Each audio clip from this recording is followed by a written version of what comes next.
Yes, 10th class students, today I am going to start the first chapter of civics, the Union Legislature or the Union Parliament. What we have to study. Let me show you the main topics. Here in this chapter, we have to study about the Union Parliament first of all. Then Lok Sabha, the Speaker, the Rajya Sabha, privileges of the members of Parliament, parliamentary procedures, powers and functions of the Parliament, the relationship between two houses of Parliament, anti-defection law, and procedure for amendment of the Constitution. Let's first of all study about the Union Parliament. In modern times, a state manifests itself through a government. It is the government which translates the aspirations and ambitions of a state into reality. आज के ज़माने में modern या आधुनिक काल में एक state, राष्ट्र, नेशन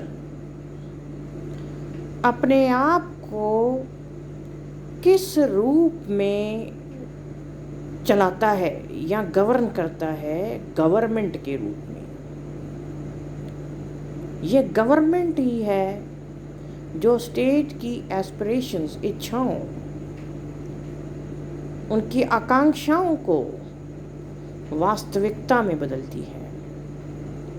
अंडर मोनार्की में जहाँ राजे का राज होता है, the king used to wield powers of authority. सारी अथॉरिटी किसके हाथ में होती है? किंग के हाथ में होती है, राजा के हाथ में होती है।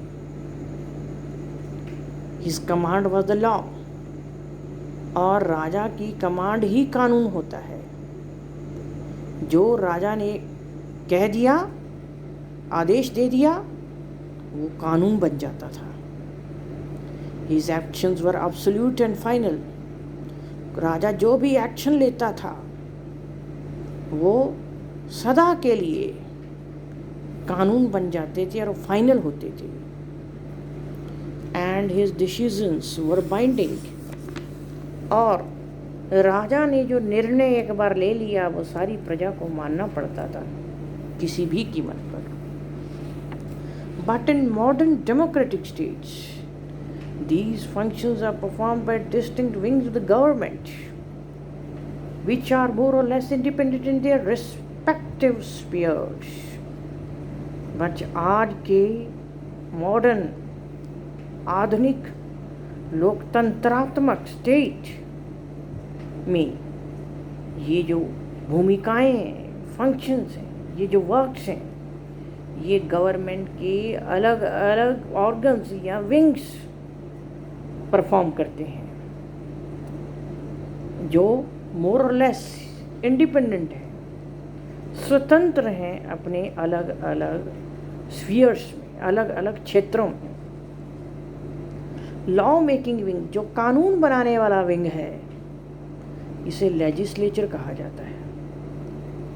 जो गवर्निंग विंग है, इसे एग्जीक्यूटिव कहा जाता है, जो गवर्न करता है, जो शासन करता है। जो विंग जस्टिस, न्याय देता है, इसे जुडिशरी कहा जाता है। इंडिया जो सबसे बड़ी डेमोक्रेसी है वर्ल्ड की, इसमें ये ऊपर लिखा ही सेटअप है, ऊपर लिखा ही सिस्टम है। Federal system setup. Constitution of India has provided a federal system of government. जो इंडिया का कॉन्स्टिट्यूशन है, इसमें किस तरह का सेटअप प्रोवाइड किया गया है। फेडरल सिस्टम ऑफ गवर्नमेंट है हमारे इंडिया में, यानी दोहरी गवर्नमेंट है in a federal system of government. जो फेडरल सिस्टम है गवर्नमेंट का, जितनी भी एडमिनिस्ट्रेटिव पावर्स हैं, प्रशासनिक पावर्स हैं, वो किस में डिवाइड की गई है? सेंट्रल और स्टेट गवर्नमेंट में। कॉन्स्टिट्यूशन ने जितनी भी एडमिनिस्ट्रेटिव पावर्स हैं वो किस में डिवाइड की गई हैं? सेंट्रल और स्टेट गवर्नमेंट में, कॉन्स्टिट्यूशन द्वारा डिवाइड की गई हैं। और दोनों ही सुप्रीम हैं अपने अलग अलग स्फीयर्स में, मीन्स दोनों की पावर ही सबसे ऊंची है. Executive, legislature and judiciary. Let's read about them in detail. There are two types of federation: coming together federation and holding together federation. In the first category, coming together federation किसे कहते हैं?